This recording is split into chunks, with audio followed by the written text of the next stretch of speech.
back again to talk about my favorite thing to talk about on YouTube, BookTrek. It is BookTrek 2026, The Voyage to BookTrek. And I have read quite a few books in June.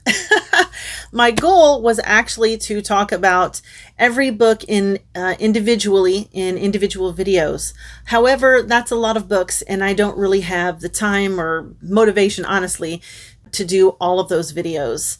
So it's July 3rd, so I thought I will just do a June BookTrek wrap-up. So the first one I read was Asylum by Una McCormick, which is the second book in the Strange New Worlds series. I did read the first one 2 years ago, I believe, and I really, really liked it. It was written by John Jackson Miller, who is probably my favorite Star Trek writer, although I will say Greg Cox is a really, really close second. So there might be some competition in my own head between those two. But this was the second one, and this one takes place in two timelines. We are in the past with Una. She's in the last year of her academy education. Pelia is there as one of the professors, and Pike is there also to do some lectures about being on active duty on a starship. And this is where he meets Una, and they form their friendship. Pelia was also one of his professors, and so we see some scenes with the two of them also. All of that was in the series. In case you haven't seen Star Trek Strange New Worlds, they do talk about those things in the series. So in the past timeline, Una gets involved with a group who assists refugees who have come to the Federation seeking asylum because their rights are being oppressed on their own planet. This particular family that she's assisting, they have come to the Federation for a better, safer life. And she gets very close to this family, but something happens, which I won't spoil. Something happens, and Una is worried that her secret, that she is a bioengineered human, she's worried that she's going to be found out. So she ends up distancing herself from this family, and it's this guilt that she's sort of carried with her ever since, and something that she regrets that she did. So I don't know if you can hear that, but people are already doing fireworks. I hope that my microphone's not picking that up. Anyway, in the future, or I should say the present, this planet is in talks with the Federation to potentially join. But the social situation on that planet has actually become much, much worse. So what happens is a terrorist group has formed, and even though they're not really killing anybody, they are causing some trouble. And Una's past with this one family becomes a part of what's going on in the present. So I don't want to spoil it for anyone, so I won't say much more than that. But I felt like this book was boring. It was very slow.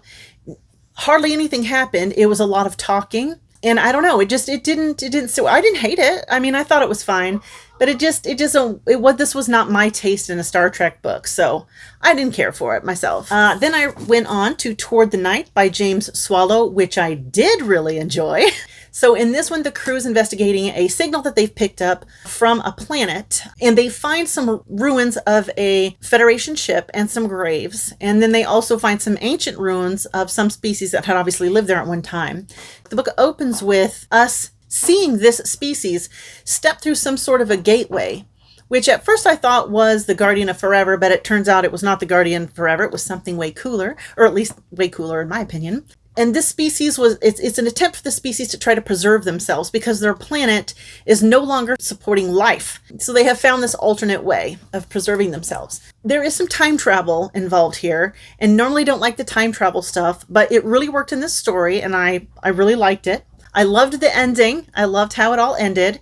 But there was an epilogue, and I did not care for the epilogue. I won't tell you why. If you've read the book and you know me, you will already know why I did not like the epilogue. But other than the epilogue, this book was great. It was exciting. Things were just always happening. The plot was continuously being driven forward. I never felt like it was dragging. This was a really fun, really interesting Star Trek novel, and I definitely recommend reading this one.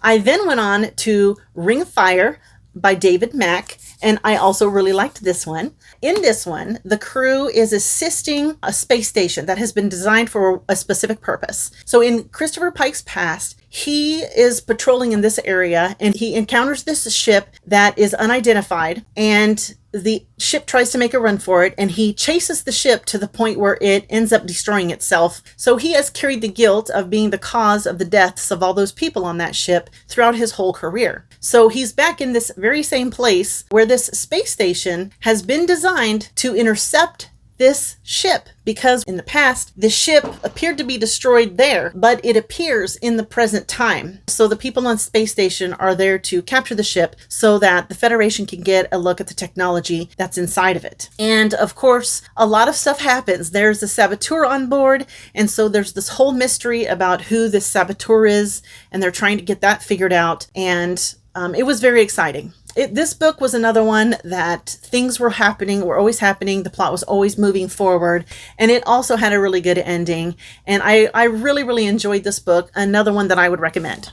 Okay, I then read Living Memory by Christopher L. Bennett. So in Living Memory, we have two storylines going on. We have Captain Kirk at Starfleet Academy. He has been lobbying to get these people called the Warborn into Starfleet Academy.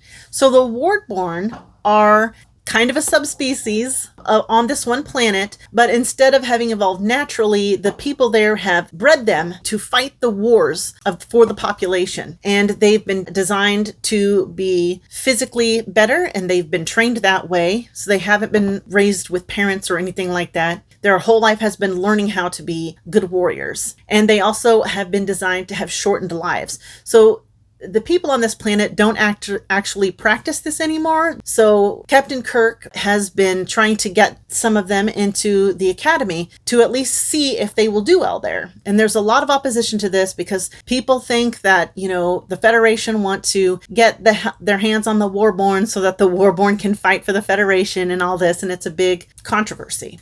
So we've got Kirk dealing with all of that in one storyline. And in the other storyline, we have Uhura, who at some point in her past, which was an episode of the original series, her memory was erased. So it becomes a problem here because there is some kind of an entity showing up in different spots in space and destroying planets and destroying ships, and all kinds of crazy stuff is happening. It's related to Uhura because any place that Uhura has been, that is where this anomaly seems to strike. So Uhura and the rest of them are on this investigation trying to figure out what Uhura was doing back then that could have caused this to happen. So I didn't care for it. I didn't care for anything about this book. It was interesting to see Uhura's life more. I did enjoy that part, but I didn't care for anything else about this book. I just didn't care for it. I just did not think it was a good story. And that's really pretty much all I have to say about it. I then read Take Me to Your Leader by Neil deGrasse Tyson. Perspectives on Your First Alien Encounter. So this book is really just for fun. It's not like a science book or anything. And in this book, Neil deGrasse Tyson goes through all these different aliens that are in books and movies and talks about them and, the realistic possibilities of them existing and things of this nature. And I thought that was a lot of fun. But then when he gets towards the back of the book, he starts talking about religion in one spot and some other things. And I didn't care for that very much. I mean, it was fine, but it sort of destroyed my enjoyment of the whole first half of the book, which was all about the aliens. So I liked it overall, and I thought it was going to be a 5-star when I was reading about all the aliens, but it fell away for me at the end. I didn't really enjoy the last third of the book for all that much. I then read Red Shirts by John Scalzi, which is about people who are on a original series like Starship and Space Trek. And it turns out that they are all characters in a show. So a lot of people are getting killed off.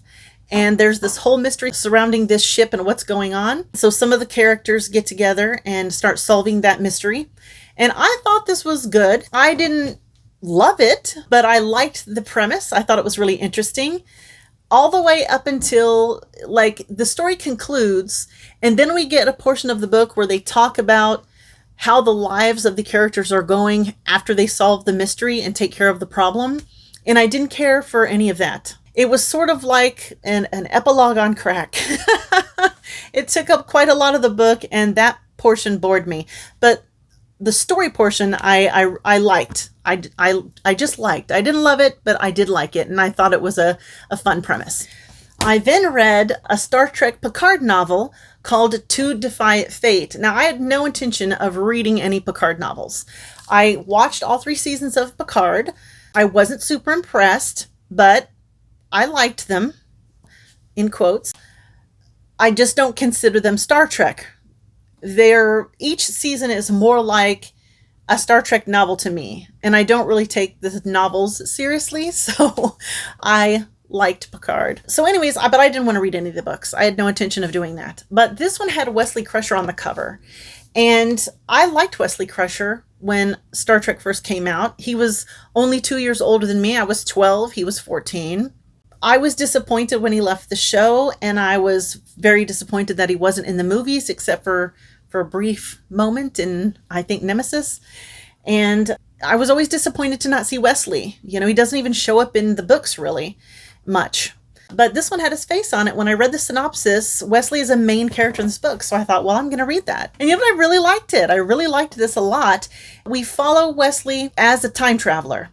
And even though I liked that, I didn't like the role they gave him as a traveler. I didn't think it was appropriate. And it played into the whole, temporal war situation that I absolutely hate. So I didn't like that part, but I loved the way they portrayed Wesley's character and the things he did and all of that. And the storyline was decent. There's somebody who's changing. I don't want to spoil anything. There's somebody traveling around it's not a traveler, but it's somebody who works for the agency that has the travelers in it. And this person is going around and changing different events in the timeline, which is causing all sorts of chaos. So Wesley is trying to fix these things and reverse the effects. And Picard and Seven, and what is Seven's girlfriend's name? I've completely forgotten her name. They all accompany Wesley trying to help him reverse these effects. And I did like this. I didn't love it, but I did love seeing Wesley. And as a result of reading this book, I decided I want to read some more Picard books. So I picked up 2 more Picard books, and I plan to read those in July. The next book I read is Fun with Kirk and Spock by Rob Perlman. So this book is a parody of a child's book in the spirit of See Spot Run, See Spot Sit, and it goes over a lot of the significant episodes of the original series, and it makes them quite funny. And the artwork, though, is incredible. I love the artwork in this book. I'm just going to show you a couple of things here. So here are the images. And this one says, see Kirk fight. Fight, Kirk, fight. Kirk is outnumbered. Kirk is hurt. Kirk knows a chop to the neck will do the trick every time. And you see him karate chop there. Okay, and then here's another one. This is the famous soup scene.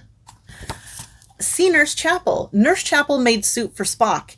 It is good soup, Spock. Yum, yum, yum. See Nurse Chapel duck. Duck, Nurse Chapel, duck. Spock does not want any soup. They cover the Tribbles.